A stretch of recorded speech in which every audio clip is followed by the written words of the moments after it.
ปานพระเปลี่ยนเจ้าเขานั่นเนี่ยมีไว้เจ้ามีขี้ยาเนี่ยเจ้ายาหันมีขี้ยาเนี่ยเป็นยาหันผู้รู้จานเดียวเนี่ยเป็นมาเป็นคนที่บุญญาวิจาพระเปลี่ยนเจ้าชักผ้าทางการร้อยผ้าเจ็ดมือผ้าเจ็ดกินเด็กนำฉุกกินฉุกมือล่างสปิดพระเปลี่ยนเจ้าเนี่ยให้บุญญาวิจาพระเปลี่ยนเจ้าจำนำกินกูชำกูเปิงเนี่ยในเฮ็ดกูอยากไปจับพระเป็นเจ้าในข้าวตั้ง4-5 ปีเจ้านันตาไปมาเฮ็ดนั่นนะเจ้านันตาเนี่ยดึกไปมามันเจ้าในมาเฮ็ดเป็นกูอยากไปจ้าถึงมาวันอย่างว่าเขาในกลุ่มเฮ็ดกูอยากไปเจ้าในเรียกเนี่ยเป็นยาหันตาอะไรมากอะไรผมหมดเขาเนี่ย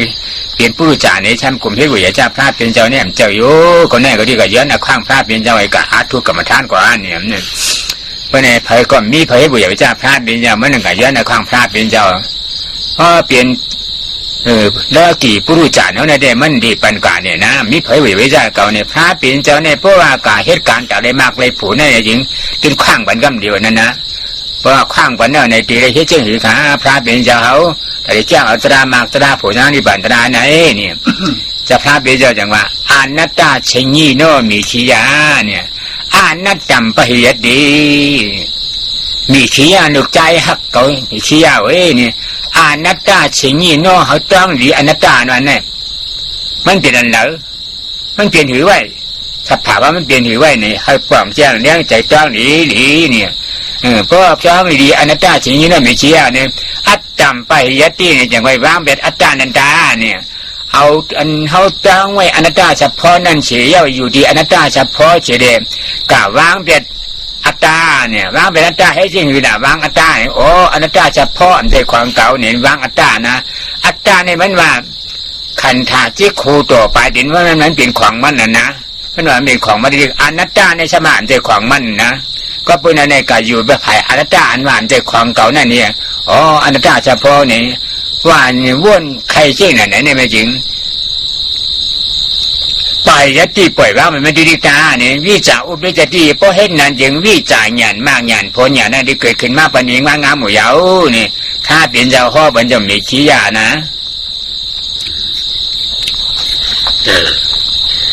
ทีนี้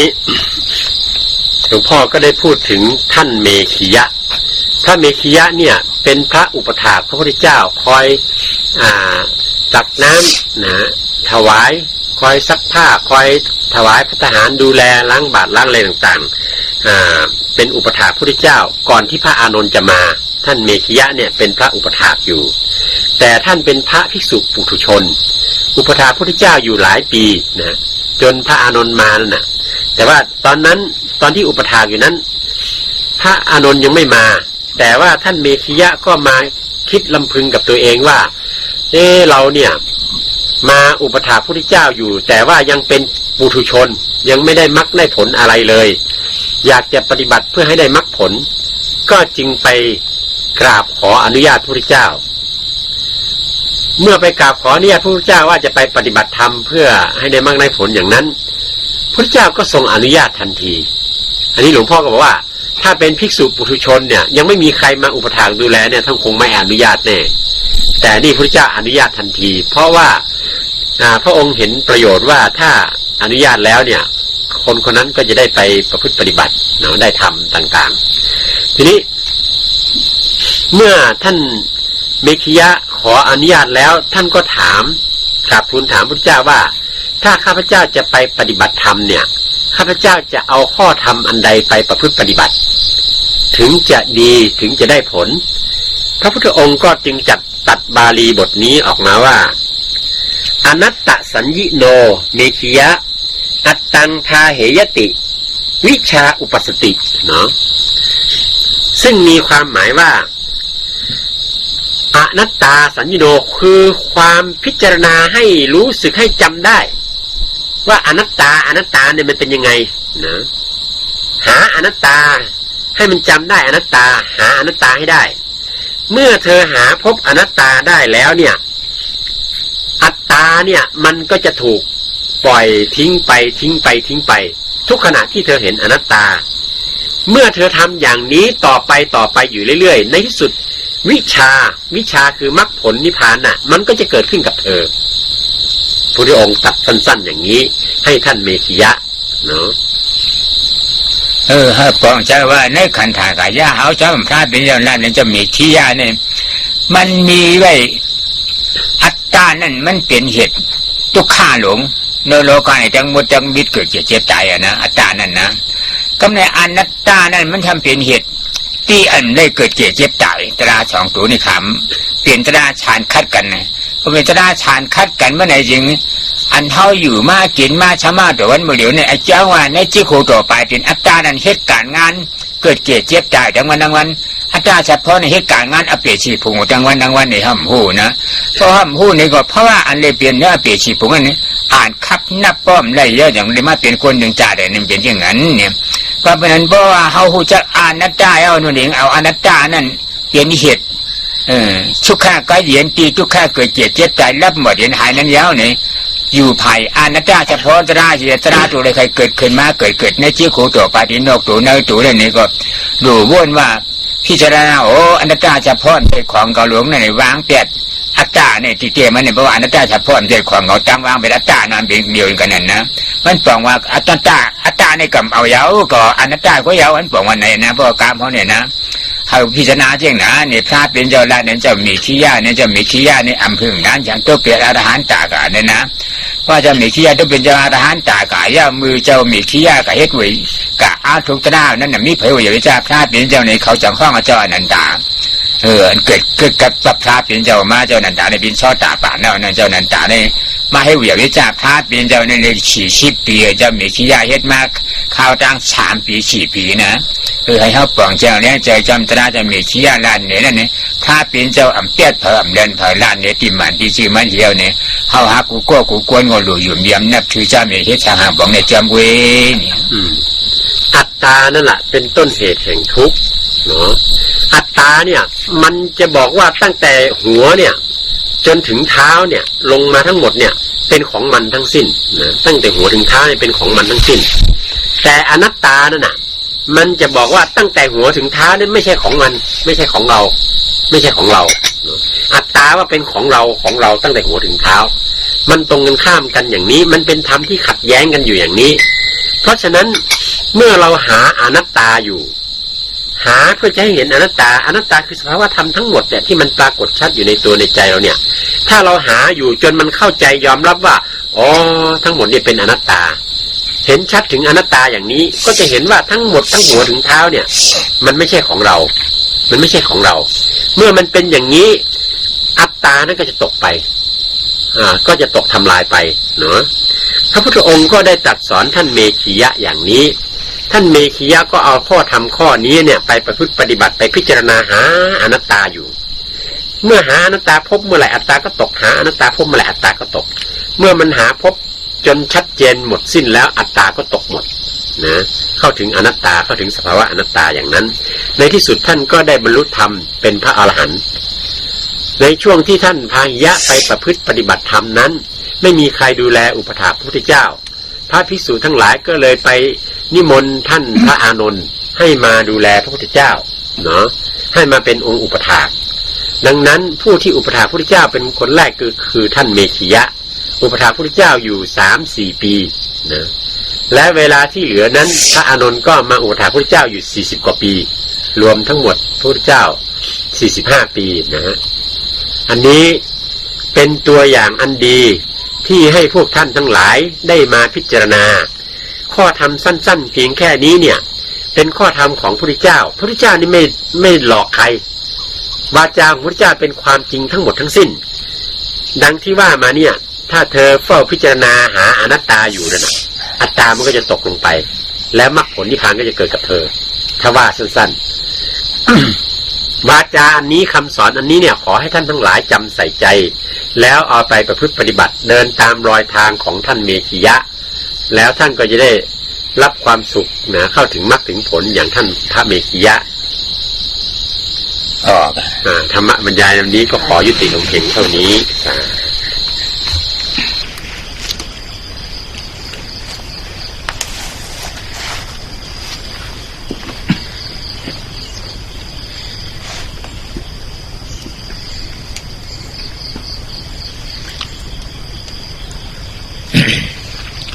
จัตุนนำภิกขุอาริยเชจานำ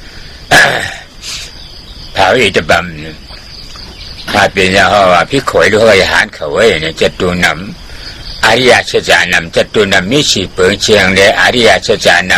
ำพวกกูผีก็เลยช้างก็เลยก้นก็เลยกูเยอะพวกผู้ปองเชียงเลี้ยงเจ้านี่จะเป็นอริยะเขาเจ้าเยานี่พระเป็นเจ้าเขาออกบอกมาว่าเช่นอย่างไรนะจะตุนังอริยสัจจานังนะพระพุทธองค์ได้ทรงตรัสว่าในธรรมสี่ประการนั้นคืออริยสัจทั้งสี่ถ้ามนุษย์เทวดาผู้ใด ได้มาเรียนรู้และประพฤติตามอริยสัจสี่นั้นย่อมจะได้เข้าถึงความสุขสงบเย็นทุกข้าเชื่อจำปริญญยามเนี่ยขอหนึ่ง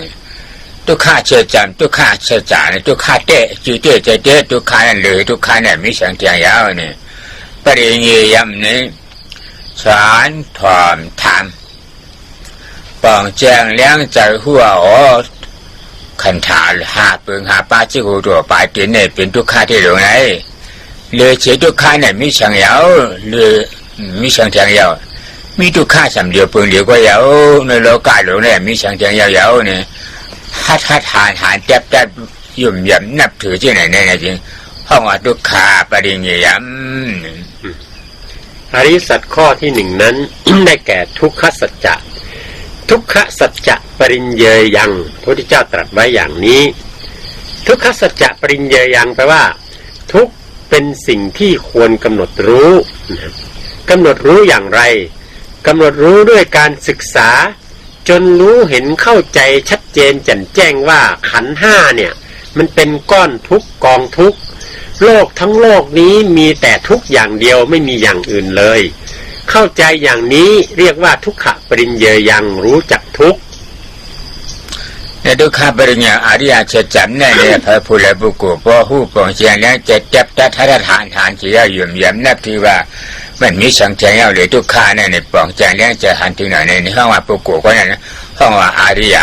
เนี่ยนะพระผู้พูดถึงหันถึงเป็นอริยยาวๆเนี่ยพระเป็นยาวพอมาอย่างไหนดังนั้น ผู้ใดที่ศึกษาเรียนรู้ด้วยการฟังถามนะศึกษาฟังถามอยู่อย่างนี้ตลอด จนสามารถพิจารณาทำความเข้าใจเห็นชัดว่าหมดทั้งโลกนี้มีแต่ทุกข์อย่างเดียวในขันธ์ห้ากายใจทั้งหมดนี้ก็เป็นก้อนทุกข์กองทุกข์อยู่เพียงอย่างเดียวถ้ารู้อย่างนี้แล้วพระพุทธองค์ถือว่าเป็นอริยะเป็นผู้ที่เจริญแล้วเนาะเป็นอริยะผู้ที่เจริญแล้วเพราะรู้จักว่าหมดทั้งโลกเนี่ยเป็นมีแต่ทุกข์ถ่ายเดียวเนี่ยกวางทุกข์หลงในมีขันธ์ห้าขันธ์หนึ่งเนี่ยเชียงขาและขันธาเนี่ยเชียงขาลาดร้านนะเชียงขาร้านนั่นเป็นเชียงไงเนี่ยอันก่อช้างปุ๊บบอกอยู่ขันธานั่นเนี่ยเป็นขันธาเหรอมันก็เป็นขันธาเหรอไม่ก่อช้างก็ฟังขันธานะก่อช้างปุ๊บฟังเป็นมากขันธาลงหาเปิงหาปลาดังมันนั่นเนี่ยเป็นเชียงขาและขันธาเนี่ยเชียงขาและขันธาว่านั่นตุตระฉับภาวะฉับพอมันยังมีเชียงหลาไปพอมาเอาตีกวางมันในจีได้ชิหาชิปลายช่องกันเนี่ยเอาออกไว้ชิงใหญ่เวลาตราช่องตัวเนี่ยก็ด้วยอยู่หาชิปตัวนั่นในห้องว่าเสียงขาและขันธาเสียงขาลาตราเนี่ยหมอก่อช้างปกป้องให้ช้างปองเป็นมากขันธาลุงหาปืนหาปลาเนี่ยนั่นตราตัวหนึ่งเนี่ยทีนี้ สังขารขันธ์ตัวสังขารขันธ์นั้นแปลว่าผู้ที่ก่อสร้างปรุงแต่งสิ่งต่างๆขึ้นมาตัวสังขารเองตัวมันก็เป็นสังขารอยู่แล้ว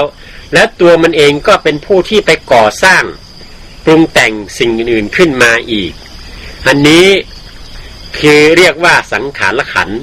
ซึ่งมันจะประกอบด้วยเจตสิกทั้งหมด52ดวงเนี่ยเอาสัญญากับเวทนาออกแล้วที่เหลือก็เป็นสังขารขันธ์ทั้งสิ้น50ดวงนะเจตสิก50ดวงเนี่ยเป็นสังขารขันธ์ทั้งสิ้น วิญญาณขันธาเนี่ยมีใจโลกีเปรียบชีพไปเชียเนี่ยในขันธาที่หูตัวไปกินเท่านี้นะจากอันว่านั้นไม่เขาเจ๊กกันว่านั้นอันหูอันจามจีว่นหูจักรูปจราดังเสียงดังโด่งกันห้องว่าเจ๊กนะเจ๊กกันมีเปรียบชีพไปเชียแต่เปรียบชีพไปเชียนั่นห้องว่าวิญญาณในขันธากวางตุกลงอันเนื้อขันธ์ที่สองคือวิญญาณขันธาวิญญาณขันธ์นั้นมันประกอบด้วยใจที่เป็นโลกิยะหรือจิตที่เป็นโลกิยะถึง81ดวงในจิตทั้งหมด89ดวงเนี่ยเป็นจิตที่เป็นโลกิยะถึง81ดวงจิต81ดวงนั้นเป็นจิตตัวที่ไปรู้นะเรียกว่าวิญญาณขันธ์วิญญาณว่านั้นไม่ใช่หูนะวิญญาณวิญญาติเอเดนาติวิญญาณวิญญาติจางหูเอเดนาติก็มันจางหูเจนเนี่ยวิญญาณนำเชื่อเจนวิญญาณเนี่ยจางหูจักจางหูจักกันห่างเฉียงอายอาณาชาติจ้ากาตราดังเฉียงดังหลงเนี่ยในจริงตราหกเปิงเนี่ยมันจางหูจักเนี่ยมันจางหูจักเจงนั้นจริงมันท้องวิญญาณเนี่ยขันธาเนี่ยนั่นก็อันใจผีใจฉางใจก้นฉางเปลี่ยนเฉลี่ยหาเฉพาะตราวิญญาณเฉพาะตราอันหนึ่งอันเดียวกันนะฮะจู่รวมจุ่มก่อกันมีอยู่ในจิตหูตัวไปตีนเท่าเนี่ยฮะวิญญาณขันธาวิญญาณขันธ์ที่ว่านี้ แต่สั้นๆแปลว่าใจรู้เนาะใจรู้ทีนี้ตัวใจรู้ที่ว่านี้รู้อย่างไรรู้สิ่งที่เข้ามากระทบทวารทั้ง6ตาหูจมูกลิ้นกายใจนั่นเองเมื่อมากระทบแล้วเนี่ยตัววิญญาณตัวนี้ก็จะเป็นตัวรับรู้ขึ้นมาเป็นใจรู้ขึ้นมาเนี่ยรูปแบบขันธารูปแบบขันธาว่านั่นเป็นรูปไม่มีชาเปียเลยนะใบลาดเนี่ยดีกว่างมันนะใบลาดเนี่ยดีเก็บมันเนี่ยหลินน้ำไผ่รวมห่างเหอาเหอะไรสายโอจ่ามีสระเปียตัวนะสระเปียตัวเนี่ยผ่าลำยานกันสิบอกกันเอามันเป็นเงาเก่ามันอยู่สระชาเปียนั่นที่นั่นได้ผ่ากันยานกันอยู่ก็พึ่งอิงมาพึ่งอิงก็คำบางก่อนพึ่งอิงเผยในอยู่ข้างเผยมันในก็มีเจ้าเขาเปียตัวเนี่ยที่มาผ่าลำยานกันที่อันในห้องจีอาชากราบห้องอาวินีพอการูปเนี่ยรูปผ่าลำยานกันเนี่ยมีเปียตัวเนี่ยเรียนเหน้ำเหไพ่เหร่มเหห่างเหเฉียงเหอายเหอะไรสายอ้อจ่านี่เปียตัวเปียตัวเนี่ยเป็นก้อนเป็นลุ่งเดียวกันมีอยู่ในขันธ์ที่กูตัวไปตีนเท่านี้นั่นถ้าว่ารูปแปลขันธ์รูปแปลขันธ์ว่าไม่ใช่รูปปฏิที่รูปปฏิที่ลายค่ายอยู่อีดีนาที่ก็ไม่ลายค่ายเช่นเนี่ยรูปความจริงว่ารูปไม่อย่างลายค่ายกำไม่กำเจียวจำแจนจำต้วงกำเดือดกำหนึ่งเองมันจะอันเดียวกันนะเป็นบุตรลายค่ายกันหนูกึศเรียกกูพามีแทบจ่าแล้วนี่เมื่อที่กูตัวไปทีแล้วเนี่ยเพราะว่ารูปแปลขันธ์ต่อไปอันที่3คือรูปประขันธ์รูปนี้มีถึง28อย่างเมื่อแยกแยะโดยละเอียดแต่ว่าโดยย่อแล้วมี4คือมหาพุทธรูปดินน้ำลมไฟแล้วก็มีรูปเสียงกลิ่นรสนี่รวมทั้งโอชะด้วยเป็น8อย่างนะฮะอันนี้ทั้งหมดนี้เรียกว่ารูปนะฮะรูปนี้มีความหมายอย่างไรรูปนี้มีความหมายว่าเปลี่ยนแปลงอยู่ตลอดเวลาเปลี่ยนแปลงแลกเปลี่ยนกันไปมาอยู่ตลอดเวลาเดี๋ยวเป็นดินเดี๋ยวเป็นน้ำเดี๋ยวเป็นลมเดี๋ยวเป็นไฟเดี๋ยวเป็นกลิ่นเป็นรสเป็นเสียงเป็นโอชะนะเปลี่ยนไปเปลี่ยนมาอยู่ในขันธ์ในร่างกายเหล่านี้อันนี้เรียกว่ารูปในเฉียงยักษ์กันตาในเฉียงยาเนี่ยเฉียงยาตั้งอันตั้งว่าเป็นเฉียงในที่หูอันตั้งว่าเป็นหางในที่ตาอันตั้งว่าเป็นอายในที่หูหลังอันตั้งว่าอาราสารสในที่ลิ้นอันตั้งว่าเจ็บแขนตรงตัวในชาในที่โตอันตั้งองตราหาตัวเนี่ยป้นกับว่ามือชิ้นในสังอันไปหัดเผียมันในสังในตราหาตัวเนี่ยอันตั้งในเปียจู่ป่าในสังในอัตเตในสังในอนาคตในสังในกาลาสารปืนสารป้านั่นในสังเนี่ยนั่นทั้งว่า วิ่งสิ่งยักขันธาเนี่ยมีสิ่งอย่างหกปึงหกป้านะต้องที่เจ้าคู่ชอตาขายาจีวากายามนะต้องให้หกตาลวานั่นในห้องสิ่งอย่างหกเปิงนี่ทีนี้ขันธ์ตัวที่สี่คือสัญญาณขันธ์สัญญาณขันธ์นี่คือมีความหมายว่าจำได้หมายรู้นะจำได้อย่างไรจำได้ในสิ่งที่เกิดขึ้นทางตาหูจมูกลิ้นกายใจคือจำรูปจำเสียงจำกลิ่นจำรสการสัมผัสและธรรมารมณ์ต่างๆที่เป็นอดีตและอนาคตทั้งหลายเหล่านั้นอันนี้คือตัวสัญญาณขันธ์จำหมายนะคำนี้เวทนาเนี่ยเวทนาเนี่ยเวทนาเนี่ยขันในเวทนาเนี่ยขันเวทนาเนี่ยเวทยติเอตินาที่เวทนาเวทยติจังหัดตุงเอาเจ้าเฉียงห่างอายอาราชาอจาอาราชาพุทธปะธรรมะอารุงตระหกเปิงหกไปจะหัดตุงเอาเสดเฮ็ดเจียงหนังของกินอาจาราอาหารมันเนี่ยเอากินเอาเรียนหนูเจ้าหน้าวันคำกุพเมียแพบตาเรียนมือนั่นในห้องว่าเวดานเนื้อขันธาเวดานเนื้อขันธาเนี่ยครับเอาดีเจ้าคู่ชอตาขานาจีวากายามนะที่ตัวลาโฮคูนั่นก็เลยแต่ลาโฮคูนั่นมันกล่าวก็เลยเที่ยงอันครับเอาในแต่ลาโฮคูนั่นนั่นเห็นเลยกินจ้ำเหมือนพวกกามเขาเนี่ยนะกินไปจ้ำรีบเพราะเสียงเงินเขามาเลยกินจ้ำเสียงเงินเสียงกว่ามดกว่าจะไปเรื่อยขึ้นมันแก่ขึ้นเนี่ยนะอันนั้นห้องเวทนาเนี่ยขันธาเนี่ยเวทนาเนี่ยก็มีหกเปลืองหนึ่งก้าวเนี่ยเวทนาขันธ์ เป็นขันธ์อันที่ห้าเวทนาตัวนี้แปลว่ารองรับอารมณ์รองรับอารมณ์อะไรรองรับอารมณ์ที่เข้ามาทางตาหูจมูกลิ้นกายใจตัวเวทนาขันธ์นี้เอาอารมณ์ที่เข้ามาทางทวารทั้งหกเนี่ยเป็นอาหารของมันเมื่อมีสิ่งที่เข้ามาทางตามันก็รองรับและกินอารมณ์ที่เข้ามาทางตานั้นนะเป็นความรู้สึกขึ้นมาถ้ามันเข้ามาทางหูก็รองรับอารมณ์ที่มาทางหูนั้นกินเข้าไปเป็นความรู้สึกขึ้นมาอันนี้เป็นต้นมันเข้ามาทางทวารทั้งหกแล้วรองรับเอาไว้กินอารมณ์อันนั้นเสวยอารมณ์อันนั้นเรียกว่าเวทนาขันธ์หน้าห้าเปิงห้าป้าในหมวดเจียกเพียจักควายสิโอในจี้ขู่ตัวไปในเก่าเมื่อยิงใจปกุชัดว่าพี่ช่างดังคนว่ามีช่างหลวงไหนมีได้กวางขันถาหลวงห้าเปิงห้าป้าจุ่ลุ่มตุ่มก่อกันเป็นปุ่มเป็นกวางเอาไว้หลวงในการขันถาหลวงห้าเปิงห้าป้า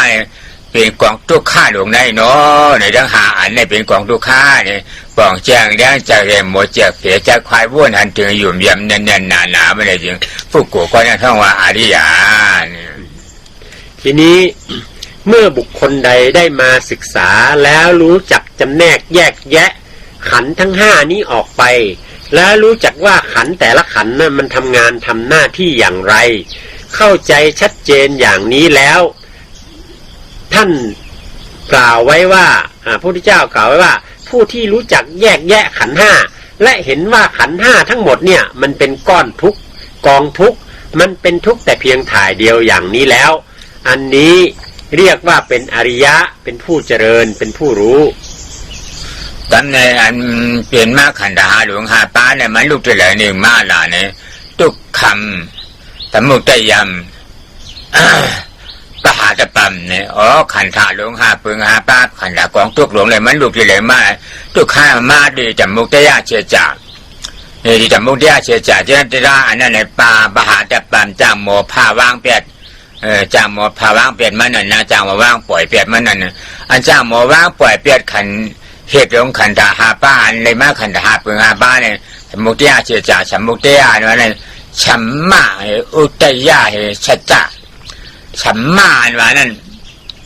จ้างเหตุจ้างห่างป๋องอุตยาเปลี่ยนมาจ้างเหตุจ้างเหตุทางห่างป๋องเปลี่ยนมาจะให้จะหาปองเปลี่ยนมาอย่างจะให้จะหาปองเปลี่ยนมาขันธาหลวงหาป้านั่นแต่มุตเตะเนี่ยชัดจ่าเนี่ยจีเตใจเตเนี่ยอริยะเนี่ยพอเลยผู้ปองแจงเลี้ยงใจหมอวางเปลี่ยนมันเนี่ยเป็นอริยะเนี่ยทีนี้ ขันธ์ห้าที่เป็นก้อนทุกกองทุกเนี้ย เราได้มาอย่างไรมันได้มาอย่างไรมันก็มาถึงอริยสัจจะข้อที่สอง คือทุกขสมุทยะสมุทยังทุกขสมุทยะเยนังปหาตปังเนาะทุกขสมุทเยยานังปหาตปังถ้าจะว่าหมายความว่าเหตุเกิดแห่งทุกข์นะสมุทยังตัวนี้หมายความว่าผู้ที่ทำให้เกิดนะเหตุที่ทำให้เกิดนะสมุทเยยานังปหาตปังเหตุที่ทำให้เกิดทุกข์เนี่ยเมื่อมันเกิดขึ้นมารู้จักแล้วเนี่ยควรประหารคือควรทำลายให้สิ้นนะประหารทำลายให้สิ้นอย่างไรเดี๋ยวหลวงพ่อคงจะบอกต่อไปก็ในสมุทัยเสียจ่าในมันอยู่กันอีกเรื่องที่ได้เฮ็ดชาหาบอนสมุทัยเสียจ่าในเป็นชาและขาดสังขารและขันธาละสังขารและขันธาตรานั่นเนี่ยมันมีไว้อยู่ตรา50 ตัวเนี่ยล้อผ้านี่เมื่อเราตีเก็บมันเป็นล้อผ้าตัวหนึ่งไว้นะล้อผ้าตัวหนึ่งไม่มาป้องนะได้กดได้เสียมันล้อผ้าเนี่ยตีที่ตัวหนึ่งมาโฮมพร้อมจำกันล้อผ้าทั้งหมาหน้าตัวหนึ่งเป็น2 กูไว้เนี่ยนะล้อผ้าที่ล้อผ้าหมาหน้าตรา2 กูเนี่ยในอ่อนถูน้ำหนาไปอยู่ในแข่งขาและขันธาอยู่ในขันธาหาปืนหาป้าในที่ช่างห่างบอกมาขันธาปืนหาป้านั่นเขาจะได้ขันธาหาป้าเนี่ยสมุทัยเสียจ่าเนี่ยมันก็อยู่ต่างที่ชีวิตเนี่ยไม่ให้ขันธามันก็อยู่ในขันธาจะเฮ็ดขันธาถ้าเปลี่ยนมาขันธาไปไหนให้ปองจานแล้วใจเหมือนก้นเฮ็ดเฮือนนั่นเนี่ยก้อนเฮ็ดช่างห่างปองเฮือนหนูนั่นมันก็อยู่นอกเฮือนเฮ็ดเฮือนน้ำใจนะมันอยู่นอกเฮือนเนี่ยเฮ็ดช่างห่างปองเฮือนนั่นเขาเนี่ยมันยากเฮือนน่ะมันอยู่ไกลอยู่นอกเฮือนเนี่ยยากกว่าใจเนี่ยอยู่ในเฮือนเนี่ยยากเขาขันธาหาปืนหาป้าเมื่อจางเฮ็ดช่างห่างปองเปลี่ยนไม้เลยจางลูกเดียวกว่าเนี่ยเป็นเสียงขาดและขันธาเนี่ยเป็นเสียงมีได้ขันธาปืนหาป้าเขาในหมดจับจะได้วางเปียตราตัวในอยู่นะพอหมดจับเดี๋ยวเป็นมาในเอาอันเอาเฮ็ดเป็นมาขันธาลูกหาปืนหาป้าเนี่ยอัตตาเสโลภาอัตตาหมาหน้าเสโลภาแค่2 กูเนี่ยอัตตาเนี่ยเป็นกูสมุทัยเสียจ่าลูกหน้าเป็นเนี่ยเป็นสีพุงอัตตาหมาหน้าเลยโลภาเนี่ยเปลี่ยนในกามาชุกดีพุงหรือป้าชุกดีพุงหรือป้าชุกดีพุง3 พุงนี่เปลี่ยนชูนี่ไว้เนาะเนี่ยพวกปองแจงเลี้ยงใจวางเปียที่เด็กมันเกิดมากำเลยก็วางจำกำเกิดมากำเลยก็วางจำกำนั่นเมื่อไหร่จริงนั่นห้อปหาตปานเนี่ยพอพูดอะไรหู้ปองแจงเลี้ยงใจโมปล่อยโมวางเปลี่ยนมาเมื่อไหร่เป็นลูกข้าตะเปียตัวคำราเป็นเจ้าอริยาทีนี้สมุทัยสัจจะหรือสมุทัยหรือเหตุเกิดแห่งทุกข์เนี่ยใครเป็นเหตุผู้ใดเป็นเหตุมันเกิดที่ไหนนะมันเกิดขึ้นในสังขารขันธ์คือความนึกคิดปรุงแต่งก่อสร้างนั่นเองผู้ที่ทำให้เกิดสังขารขันธ์ความนึกคิดปรุงแต่งก่อสร้างเป็นใครผู้ที่ทำนั้นก็คือตัวโลภะมานะทิฏฐิ3 ตัวนี่เอง3 ตัวนี้เวลาที่มันจะทำงานนั้นตัวทิฏฐิมารวมกับโลภะนะฮะโลภะ3 ตัวทิฏฐิ1 ตัวรวมเป็น4 ตัวทำให้เกิดสิ่งที่เรียกว่าอัตตทิฏฐิหรือสักกายทิฏฐิขึ้นมาเมื่อมีอัตตทิฏฐิหรือสักกายทิฏฐิขึ้นมาแล้วมันก็จะปรุงแต่งก่อสร้างสังขารในเรื่องที่เป็นบาปเรื่องที่เป็นอกุศลเป็นเหตุให้ไปสู่อบายภูมินะคือเกิดโลภะโทสะโมหะขึ้นมาอย่างนั้นทำให้ไปสู่อบายภูมิเนาะอันนี้ก็เป็นตัวทิฏฐิกับโลภะร่วมกันทำงานหรืออัตตทิฏฐิหรือสักกายทิฏฐินั่นเองพาให้ไปสู่อบายภูมิส่วนอันที่2นั้นตัวมานะคืออัตตาตัวที่มันละเอียดอ่อนลงไปอีกนั้นร่วมกับโลภะทำงานมานะ1 ตัวโลภะ3 ตัวรวมเป็น4 ตัวร่วมกันทำงานทำให้เกิดการกระทำที่เป็นกุศลต่างๆซึ่งพาไปเกิดในกามภพกามภูมิคือไปเกิดเป็นมนุษย์และเทวดาไปเกิดในรูปภพรูปภูมิอรูปภพอรูปภูมิต่างๆอันนี้เป็นไปด้วยอำนาจของมานะกับโลภะร่วมกันทำงานนะอันนี้แหละที่เป็นตัวเหตุที่ก่อร่างสร้างสังขารขึ้นมาเป็นเหตุแห่งทุกข์ สิ่งนี้จึงเป็นสิ่งที่ควรจะทำลายลงไปคือตัวอัตตาทิฏฐิและกับมานะสองตัวเนี่ยนะร่วมกับโลภะที่เป็นตัวมาเสริมเนี่ยคือสิ่งที่เป็นสมุทัยเหตุแห่งทุกข์แล้วเราจะต้องตัดทำลายมันลงไปให้ได้มันถึงจะหมดทุกข์อีจังทุกขานิโรธรรมอริยเชจันเชชิกัตตปัมเนี่ยเชชิ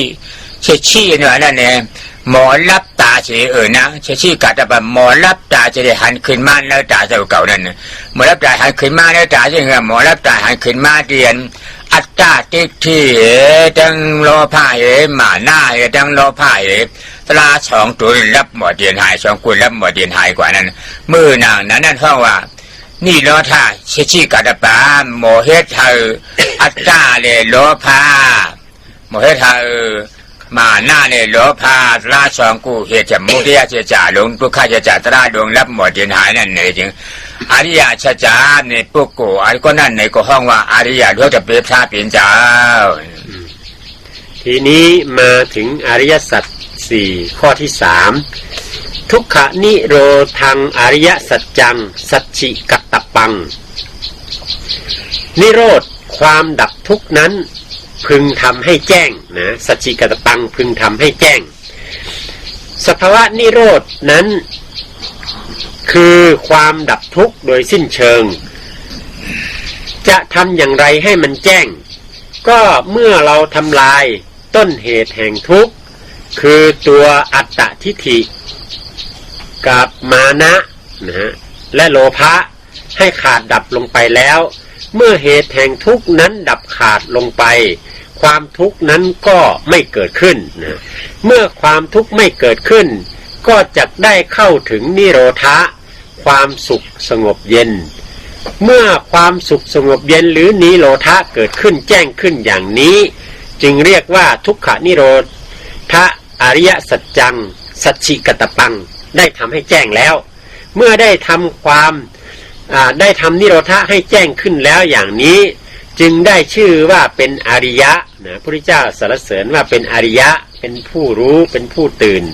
เป็นอริยะผู้เจริญทุกขานิโรธรรมปฏิบัติอริยเชจัมภาเวตปัมใช่ไหมเนี่ยอริยเชจักก้อนเป็นอริยลูกข้าจะเป็นคำพระเป็นเจ้านั่นเตียนทุกข้ารับหมดเย็นหายหมดจ้างกันเหมือนนะ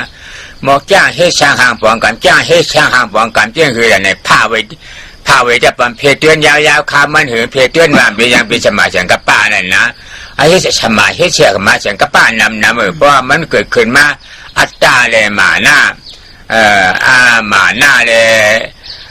อัตตาเลยหมาหน้าดังโลภะสละสองกูนั่นเกิดขึ้นมาตัวเลยกว่าเยอะว่ามันเกิดขึ้นมายุคชาตินามถ้าเกิดขึ้นมาในตัวป้าขันมาดีๆป้าขันมากูกำมือห่างตาเลยหันห่างไอ้ก็เกิดจับมาหูได้ยินเสียงเนี่ยเกิดกับจับมาคุณหลังเนี่ยอายเนี่ยเกิดกับจับมาเลี้ยนเนี่ยอาราชาเนี่ยเกิดกับจับมาตัวเด็กพ่อตาป่าเนี่ยเกิดจับมาเนื้อหาอันนี้ใครเกิดอะไรเกิดขึ้นมาได้มานอแต่เราอาจารย์มานอหมอเยี่ยมดียักษ์ใจมาเนี่ยเกิดกับจับขึ้นมาอาจารย์วิจัยกูกำหัวน้ำเนื้อหาตัวเนี่ยเปลี่ยนตัวอะไรก็ยังมาป่อก็ยังมาหัวใจเจ้าเก่าหน้าหน่อยนะมาหมดดีฮัตยาบทูเนี่ยเกิดกับขึ้นมาตาหันห่างไอ้ก็มาป่อก็ดีมาหัวใจเจ้าเก่านั่นตาเนี่ยหันห่างละลายไว้ห่างจากบ้านมัวห่างคิวห่างหรือห่างแล้วแล้วมาเกิดขึ้นมาเนี่ยมาหัวใจเจ้าเก่านั่นให้หมอเยี่ยมยากฮัตยาบทูที่เจ้าหู้ก็เรียนนะแม่จริงวางเปียดมันจอมันเนี่ยจริงนั่นว่าพาบาหาตะปามเนี่ยพอได้หมอเพเตือนเท่าจำพันพอหมอได้เพเตือนวางเปียดเป็นมันจำเจ้าเนี่ยนั่นจริงเป็นอริยะหรือเขาจะเป็นพระเป็นเจ้า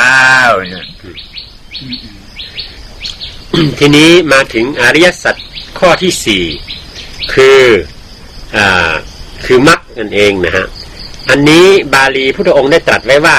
ทุกขนิโรธคามินีปฏิปทายญาณังพระเวตปังเนาะมรรคเป็นสิ่งที่ควรเจริญนะ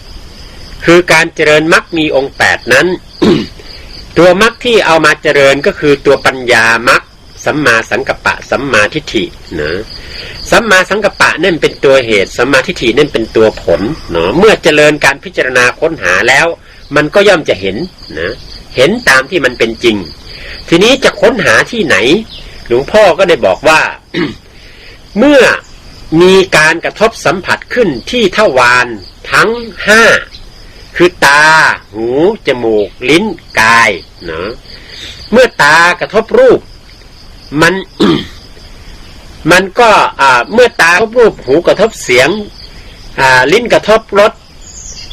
กลิ่นกระทบจมูกกายกระทบสัมผัสต่างๆมันก็จะมาปรากฏรู้ที่ทวารใจ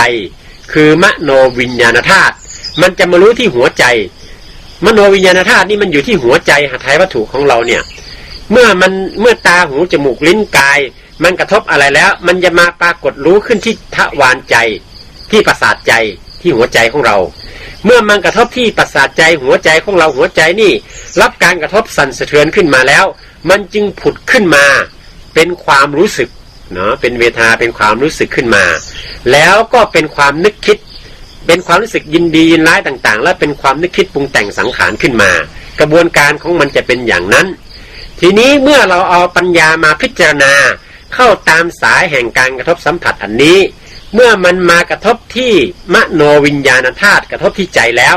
มันจึงเป็นจิตคิดนึกปรุงแต่งรู้สึกต่างๆขึ้นมาให้จับตรงนี้ให้พิจารณาตรงนี้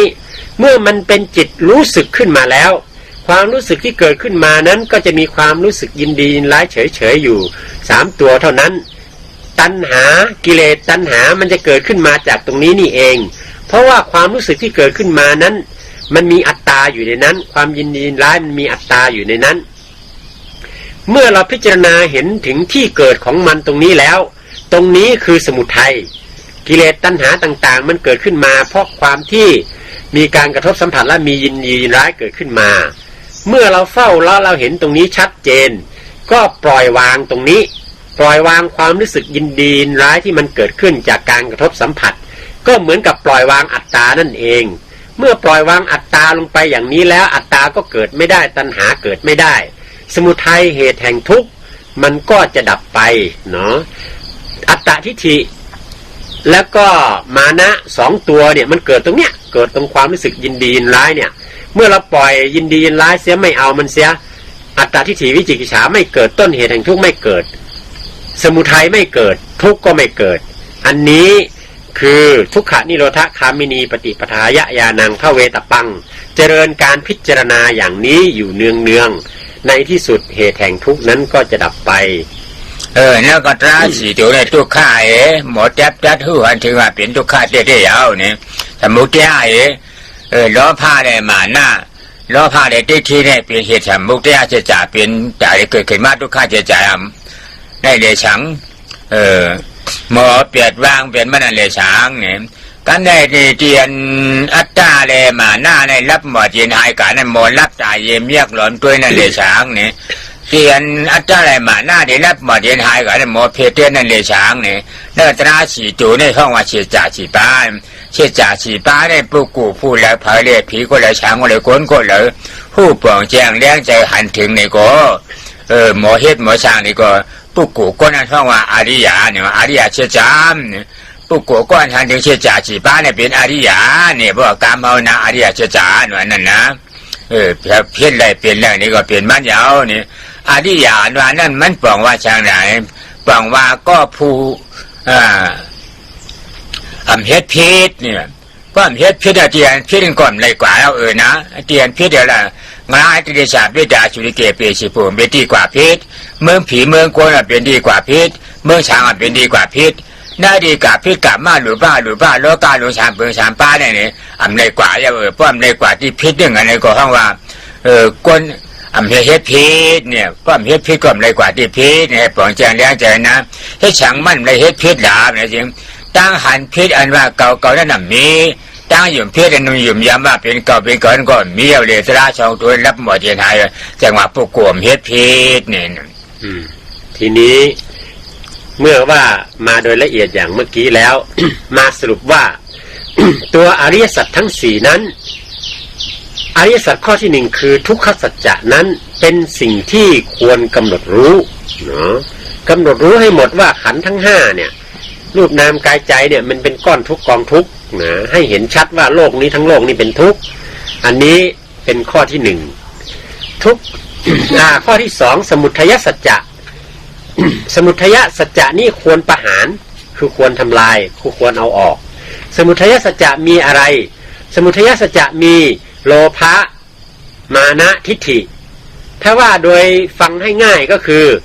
อัตตทิฏฐิและกับมานะสองตัวนั่นเองนะอัตตทิฏฐิและมานะเนี่ยเป็นต้นเหตุแห่งทุกข์นะทีนี้อริยสัจข้อที่สามคือนิโรธะนิโรธะควรทำให้แจ้ง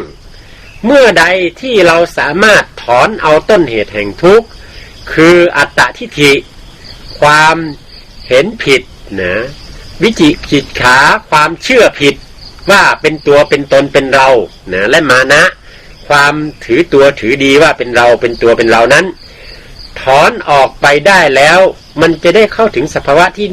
เรียกว่านิโรธะความสงบเย็นเมื่อถึงนิโรธะความสงบเย็นหรือนิพพานนั้นควรทำให้แจ้งก็คือว่าเมื่อมันถึงนิโรธะอย่างนั้นทำนิโรธะให้แจ้งขึ้นมาแล้วอย่างนั้นก็ให้รู้จักเฝ้าดูนะเฝ้าอยู่กับสภาวะนิโรธะอันนั้นอยู่เสมออย่างนี้เรียกว่านิโรธควรทำให้แจ้งอันที่สี่มรรคควรเจริญนะมรรคควรเจริญมรรคที่ควรเจริญนั้นก็คือตัวปัญญามรรคสัมมาสังกัปปะสัมมาทิฏฐินั่นเองเมื่อเอาปัญญามรรคสัมมาสังกัปปะสัมมาทิฏฐิมาเจริญพิจารณาเข้าไปในขันธ์ห้ารูปนามกายใจนี้เราก็จะได้พบเห็นความจริงคือพบเห็นอนัตตาเมื่อพบเห็นอนัตตาแล้วอัตตามันก็จะตกทำลายไปเมื่อพบ เห็นอนัตตาชัดเจนอัตตาคืออัตตทิฏฐิวิจิกิจฉานั้นความเห็นผิดและเชื่อผิดนั้นตกทำลายไปแล้วเราก็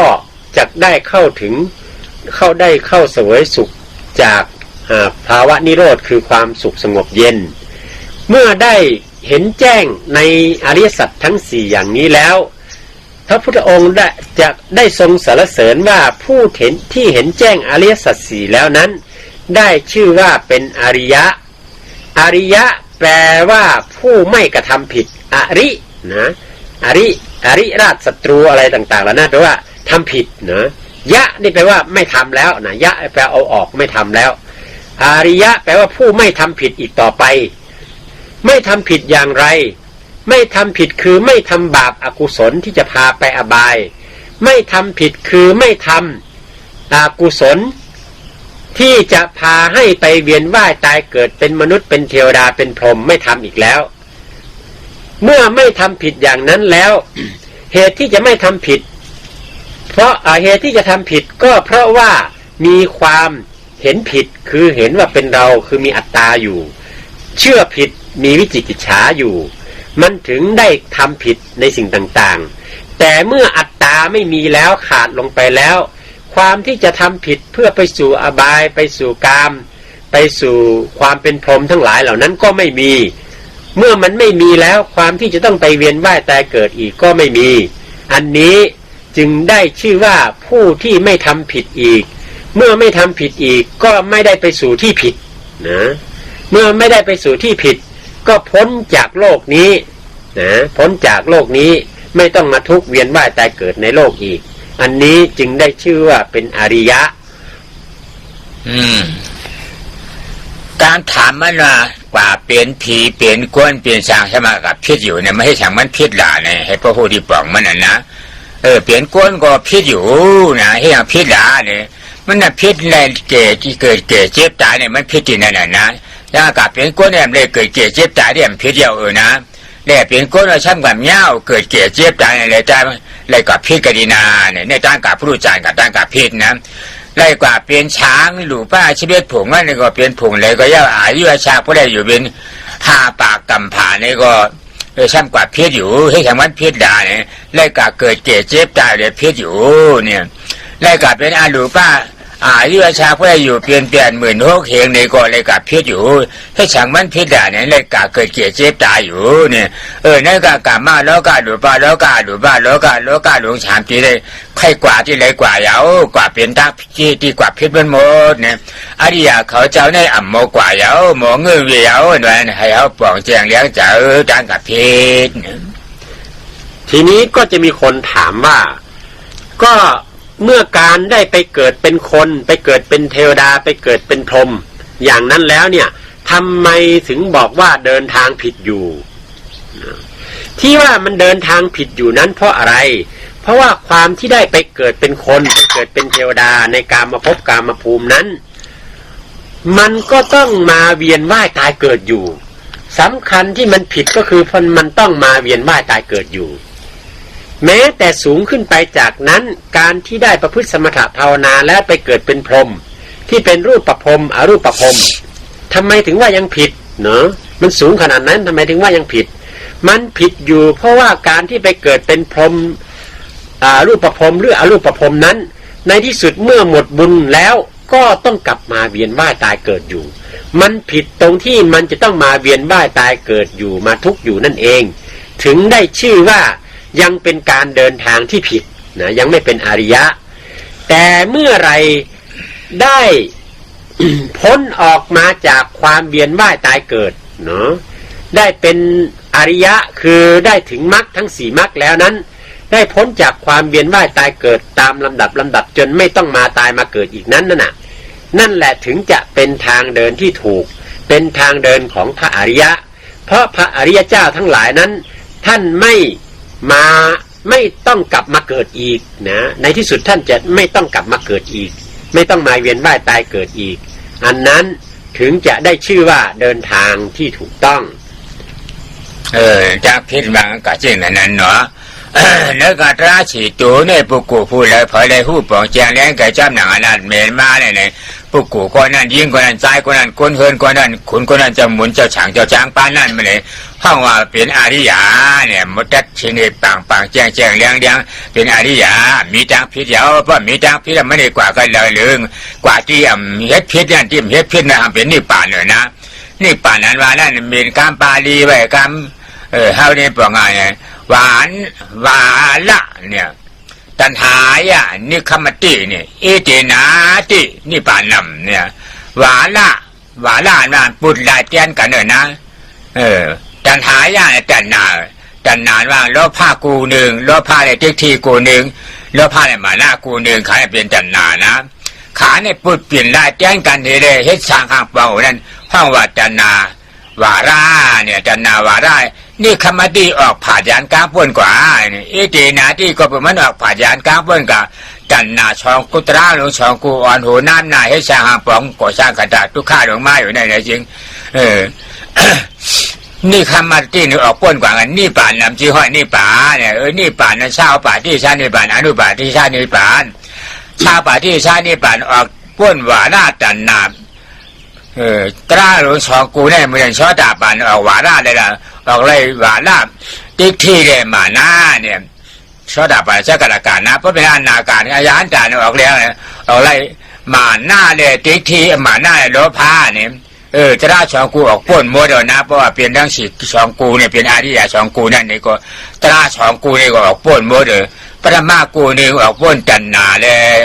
ออกพ้นโลภะเลยติ๊กที่ตุติยช่องกูออกพ้นโลภะเลยมาหน้าเนี่ยก็เป็นนั่นด้านกับพิษได้มีข้อที่เขาอันนี้ป่านที่เกิดเกลียดเจ็บใจย้ายเนี่ยทีนี้พระพุทธองค์ก็ได้ตรัสว่าวาระตัณหายะนิคัมมติเอเตนาตินิพพานังนะความที่ ออกพ้นจากความเวียนว่ายตายเกิดนั้นก็คือได้ถึงสภาวะนิพพานนั่นเองทีนี้ความได้ถึงสภาวะนิพพานนั้นมันมีความหมายว่าอย่างไรบาลีที่ว่าเมื่อกี้นั้น วาระตัณหายะนิคัมมติเอเตนาตินิพพานังนั้นมีความหมายว่าเมื่อถึงวาระที่ตัณหาได้ถูกทำลายขาดลงไปนะเมื่อตัณหาได้ถูกทำลายขาดลงไปแล้วก็ย่อมจะได้ถึงสภาวะที่เรียกว่านิพพาน เมื่อมันขาดลงทำลายลงไปครั้งแรกนั้นเมื่อถึงโสดาปัตติมรรคนั้นตัณหาที่มันเกิดมากลุ่มแรกนั้นก็คือตัณหาที่เกิดมาจากอัตตทิฏฐิและโลภะคืออัตตานะอัตตากับโลภะความเห็นเป็นตัวเป็นตนนั่นน่ะดับขาดลงไปเมื่อมันดับขาดลงไปนั้นได้เข้าถึงสัอุปาทิเสสนิพพานเป็นครั้งแรกคือกิเลสตัณหาเบื้องแรกนั้นดับไปนะอัตตาดับไปต่อมาเมื่อประพฤติปฏิบัติต่อไปอีกต้นเหตุแห่งทุกข์ที่เหลือคือมานะกับโลภะอีกคู่หนึ่งที่เหลือนั้นถูกทำลายขาดไปด้วยอนาคามีมรรคอรหัตมรรคเมื่อถึงที่อย่างนั้นแล้วก็ได้เข้าถึงพระนิพพานได้เข้าถึงพระนิพพานสูงสุดนะไม่มีต้นเหตุแห่งทุกข์คือตัณหาอันได้แก่โลภะมานะทิฏฐินี้มารบกวนได้อีกตรงนี้เรียกว่าสัอุปาทิเสสนิพพานนะสัอุปาทิเสสนิพพานคือกิเลสนิพพานหมดสิ้นนะเมื่อมาถึงตรงนี้ก็จึงได้ชื่อว่าอริยะโดยสมบูรณ์นะคือผู้ไม่ทำผิดอีกต่อไปพระเปียเจ้าอย่างเขาไว้ว่าเชื่อจ่าสีเปลืองสีป้าเนี่ยเขาไว้ว่าเยอะจ่าวุฒเนี่ยวัชชาชัดจำจีเวเนี่ยชัดจานำอัตชนำเนี่ยเอกาหัมจีจำชีโยเนี่ยปัจจโตชัจานาเนี่ยในพระเปียเจ้าเขาไว้นะพี่เกยเยอะจ้าเนี่ยเจ้าช่างเจ้าจ้างคนเฮินนายเขายิงใจปูกูฉลาดตัวนั้นเนี่ยวัฏฏะจีเวอายุไม่ได้อยู่ปากปีนะอายุไม่อยู่ปากปีเนี่ยแต่นี่เชื่อจานำเป็นเชื่อจ่าฉีเปลืองฉีบ้างเนี่ยอัตชนำอัมหันอัมปองอัมแจงอัมเลี้ยงเนี่ยหน้าติโยอัมมีนำยัดนำตัวน้ำตวนฉังยาวๆเนี่ยในคอเนื้อเนี่ยพระปิโยโหยนะก้นมีนำยัดนำตัวน้ำย้ำฉังอันว่าเป็นก้นเนี่ยเลยขึ้นเป็นก้นไว้มีนำยัดนำตัวน้ำย้ำฉังเนี่ยเป็นก้นเนี่ยเพื่อกับเป็นมูเป็นก้าเป็นมูลมาติฉันเป็นตาชุดเกียร์ไปเชียวก้นก็นั่นเป็นก้นชุ่มยาวเนี่ยก้นก็นั่นหยาดอีกหนึ่งนะหยาดที่หนึ่งเนี่ยเพราะหยาดมาปนหนึ่งเป็นก้นอย่างก้นก็นั่นเนี่ยจะได้เปลี่ยนผีเนี่ยเพราะหยาดที่ช้างเนี่ยเป็นช้างหรือป้าหยาดที่สามเป็นช้างหรือป้าหยาดที่สี่เนี่ยเปลี่ยนอริยาเนี่ยมันขึ้นกว่าเนี่ยก้นหยาดก้นชุ่มมันว่านั่นเหรอปองเชียงเลี้ยงเจอนะเมื่อกามมันของหยาดชุ่มว่าเนี่ยเพราะกามเฮาในตอนว่าชุ่มมันมีนะชุ่มในเดี๋ยวว่าจำกามเปิดนั่นนะในให้พ่อปองเชียงเลี้ยงจากคนนั้นมีน้ำหยาดน้ำตูน้ำตอนเช้าเป็นคนชุมนี่พระเป็นเจ้าเข้ามาไหนอาจารย์อยู่ปากปีผมทุกเช้าเนาะแต่จ้างอยู่หึงไว้อยู่นะทีนี้เมื่อกี้ผมแปลไม่หมดผู้ที่ได้ทำลายตัณหาให้ขาดสะบั้นลงได้หมดสิ้นแล้วไม่มีอัตตทิฏฐิและมานะแล้วเนี่ยคนผู้นั้นจะเป็นพระก็เป็นพระอริยะถ้าเป็นชาวบ้านก็เป็นชาวบ้านที่เป็นอริยะเป็นแม่ชีก็เป็นแม่ชีอริยะเป็นชายก็เป็นชายอริยะเป็นหญิงก็เป็นหญิงอริยะอย่างนี้อันนั้นสาเหตุก็เพราะว่าได้ตัดทำลายต้นเหตุแห่งทุกข์คือตัณหาอัตตาขาดสิ้นหมดไปทีนี้พระพุทธองค์ก็ได้ตรัสเป็นบาลีอีกว่า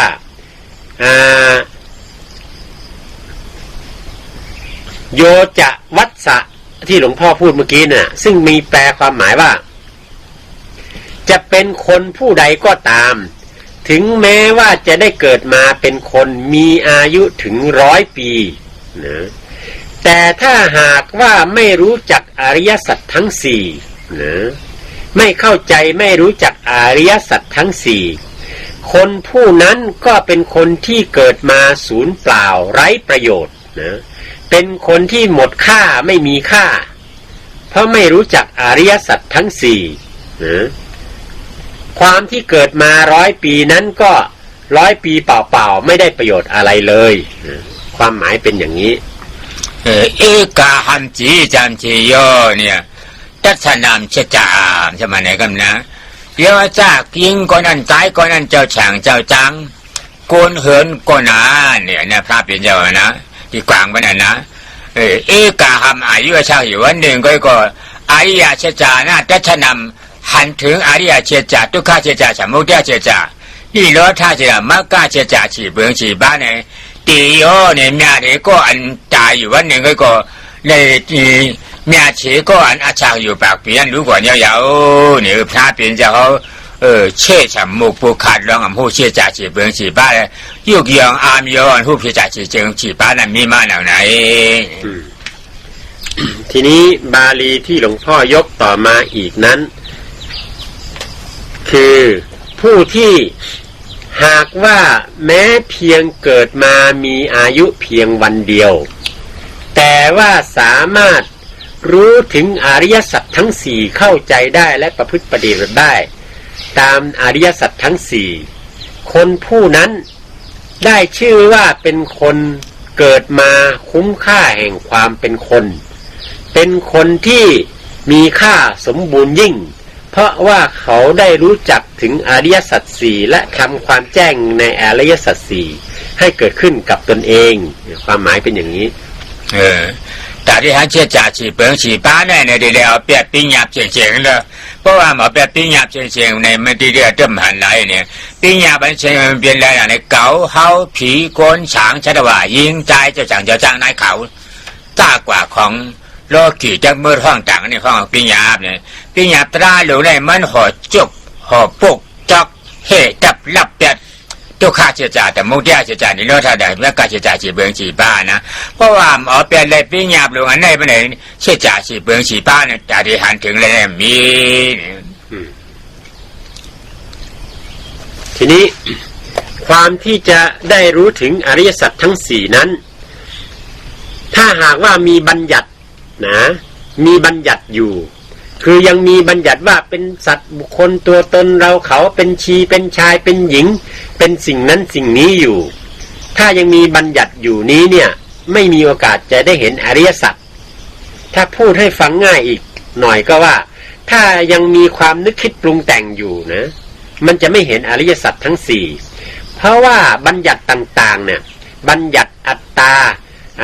บุคคลต่างๆเหล่านี้เนี่ยมันไปห่อหุ้มเหมือนผ้าที่ไปห่อหุ้มอริยสัจทั้งสี่ไว้ไปหุ้มห่อไว้ถ้าไม่เปลื้องเอาผ้านี้ออกเสียก็จะไม่เห็นอริยสัจสี่ที่อยู่ข้างในดังนั้นหลวงพ่อจึงบอกว่าถ้าหากยังมีบัญญัติมีความนึกคิดปรุงแต่งอยู่นะหลับตาลงไปยังนึกยังคิดยังปรุงยังสังขารอยู่นั้นน่ะ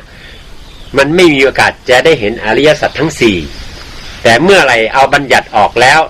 ถอดผ้าที่ห่อหุ้มนี้แล้วก็จะเห็นอริยสัจสี่อย่างชัดเจนนะเพราะอริยสัจสี่นั้นเป็นปรมัตถ์เชื่อจ่าฉีเบืองฉีป้าเนี่ยหูปีแก็บมันไม่ได้จริงเชื่อขาและขันธานั่นเป็นสมุทยเชื่อจ่าเนี่ยรูปแปะขันธาวิญญาณเนี่ยขันธาฉีเนี่ยขณะหัวเนี่ยขันธาสามเบืองฉีป้าท่านเป็นตัวทุกข้าเชื่อจ่าเนี่ยเขาฉีเบืองฉีป้าถ้าหาไหนเขาจำกัดอยู่ก็ได้นะเขาห้ามเป็นก้อนเดียวรุ่งเดียวกันเนี่ยนะแต่สมุทยเชื่อจ่าแต่ทั้งทุกข้าเชื่อจ่าเนี่ยเป็นก้อนเดียวรุ่งเดียวกันหน่อยนั่นเดียวเลยกว่าอยู่จีก็ตีก็ตั้งไอ้ที่ช่างหางปลอมจ่าเป็นก้อนเดียวรุ่งเดียวกันนี่ให้ปองแจงเลี้ยงใจเพราะว่าปองแจงเลี้ยงใจเนี่ยเป็นก้อนเดียวรุ่งเดียวกันเนาะแต่ที่หูจักหันถึงเขานั่นเนี่ยที่ได้เอาเปียดปัญญาทั้งหมดทั้งปีเอาเปียดพระเปียดเก่าเฮาซ่าก่อนนั่นเดียวเนี่ยที่ได้หันถึงกองทุกข้าเชื่อจ่าหลวงนั่นนะพอหันถึงกองทุกข้าเชื่อจ่าเพิ่มไปพูดแล้วกว่าหนึ่งกองทุกข้าเชื่อจ่าเปลี่ยนแม่กล้าเชื่อจ่าแม่กล้าเชื่อจ่าหน้าเมียมากฉีเดมากอังกาเปียดเปิงเปียดป้านั่นเป็นแม่กล้าเชื่อจ่าเนี่ยพอหันถึงเย้าเนี่ยมากเอาเปียดเหตุทุกข้าเชื่อจ่าย่าว่าไหนจริงก็ช่างหลานเนี่ยก็ด้วยนี่รถท่าเชื่อจ่านี่รถท่าเชื่อจ่าน่ะเป็นช่างหลานเนี่ยเปลี่ยนใจโผชีอันเนี่ยนะโซดาพี่โผใช้กระดาษมีโผนากามีโผอาดาท่าโผใจโผชีเจ้านั่นเปลี่ยนใจนี่รถท่าเชื่อจ่าทีนี้ เมื่อผู้ใดได้มารู้เห็นว่าขันธ์ทั้งห้านะกลับไปที่ขันธ์ทั้งห้าในขันธ์ทั้งห้านั้นตัวที่ก่อสร้างเหตุแห่งทุกข์หรือสมุทัยนั้นคือตัวสังขารละขันธ์นะสังขารขันธ์นั้นเป็นตัวก่อสร้างเป็นตัวสมุทัยเป็นเหตุเกิดทุกข์ส่วนวิญญาณขันธ์นะวิญญาณขันธ์เวทนาขันธ์สัญญาขันธ์และรูปขันธ์นั้นเป็นตัวรับทุกข์เป็นตัวรับความทุกข์อันนั้นเป็นตัวทุกข์เพราะฉะนั้น ก้อนขันธ์ทั้งห้านั้นมันคือก้อนแห่งทุกข์มันสร้างทุกข์อยู่ในตัวของมันนั่นเองคือตัวสังขารขันธ์นั่นเป็นตัวผู้สร้างทุกข์แล้วขันธ์ที่เหลือน่ะก็เป็นตัวผู้รับทุกข์เป็นก้อนทุกข์กองทุกข์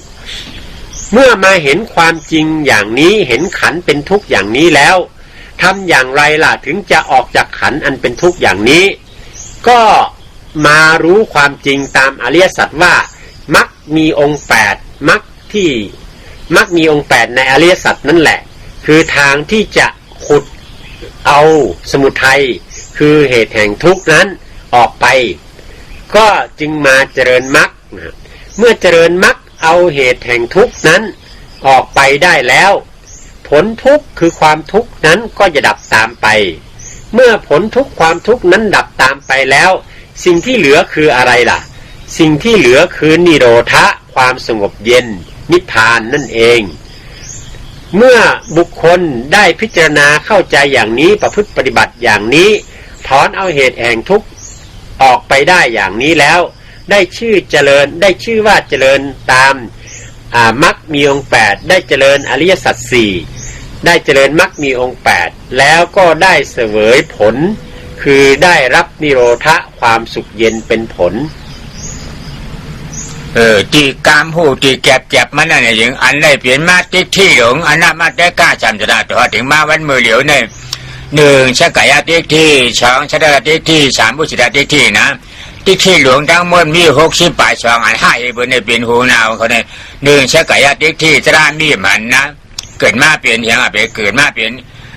กรรมจันนานะนั่นชักกายติที่เนี่ย2ชัตตาติที่ตราตายมันนะตราตายมันเนี่ยเกิดมาเป็นชาติที่เพราะว่าเต็มจัดติมาจันนาจัดเลื่อนตีลีตีเมียตีเนี่ยจัดในก็น่ายไม่รีเบิดเมียจัดติมาตีลีตีเมียมุงว่างเพราะว่าหมอนี้นั่นชาติที่เนี่ยก็ไม่โอ้เฉยชาติที่เนี่ยตราเปลี่ยนมันเนี่ยตราอะไรเกิดขึ้นมาเนี่ยมันหันตราตายไว้เพราะตายก็เยอะยังอายเขาหลุดกินฉันก็กินหลุดให้ฉันก็เฮ็ดหลุดจำฉันก็จำเขาเลยฉันก็หนังกลางใจเนื้อข้อใครขำใครยำใครจ้างในโลกาเนี่ยเฮ็ดดีๆจ้าเพราะตายก็ยาวๆเนี่ยอุชิตาติทีเนี่ยเกิดมาเป็นวิภวจันนาเกิดมาเป็นจันนา3ตัวเนี่ยนะจันนา3ตัวเนี่ยมีอย่างไรมือไก่ลาดมานั่นอัตตาติทีเนี่ยโลภะมาหน้าเลยโลภะเนี่ยมือจันนา3ตัวมาเจียบเพียปี2กูเนี่ยมือจันนา3ตัวนะเกิดมาเป็นเขาตรา2กูเนี่ยนะแล้วตรา2กูเนี่ยอ่ำปองแจงเลี้ยงจะอ่ำหมอเปียดหมอวางเลยในช้างเพราะหมอเป็นวันตราสองกูนี่ก็เตียนตราสองกูนี่รับหมอจีนหายกันก็หมอถึงในช้างแต่ตราสองกูรับหมอจีนหายเนี่ยแต่เด็กข้าจะเปียดวางไปมันก็ช้ำเยอะในช้างเนี่ยเพราะมันหลักกลางจะในเย้าไว้ในจริงแต่เด็กเขาถึงเลยมากผลนี่ไปก็เห็นเนี่ยมีตังมาเนี่ยเลยเปลี่ยนมาเด็กที่เหลือหันพีดกว่าตาพิษมากเนี่ยก็บุตราช่องกูเนี่ยเนี่ยให้ปองแจงเลี้ยงจ่าเนี่ยทีนี้มาพูดถึงคำว่าทิฏฐิหรือทิฏฐินั้นแบ่งออกเป็น3อย่างนะที่เป็นมิจฉาทิฏฐินั้นก็คืออันแรก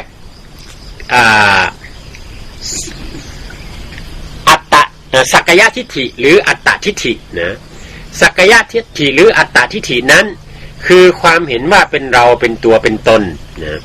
ความเห็นเป็นเราเป็นตัวเป็นตนนั้นมันทำให้เกิดตัณหาที่เรียกว่ากามตัณห